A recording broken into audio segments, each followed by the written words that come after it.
Παπαδόπουλος δεν μπόρεσε να τον κολοτήσει. Το σούτ του Λουαλούα κατά 1-0 για τον Ολυμπιακό με τον Τρεζόρ Λομάνα Λουαλούα που ανοίγει το σκορ στο 6ο λεπτό της συνάντησης με ένα καταπληκτικό γκολ.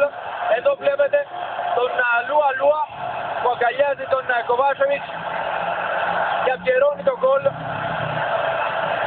σε κάποιον από τον πάγκο του Ολυμπιακού. Πρέπει να είναι ο Δημήτρης Καρίδας εκεί, ο γυμναστής των Ερυθρόλεπτων. Λάμπρο Παλάφα, σε ακούμε. Όλος ο πάγκος του Ολυμπιακού σηκώθηκε όποιος θα πανηγυρίσει. Ο Δημήτρης Καρίδας, η υπόλοιπη βοηθή του Τάκη Λεμονή.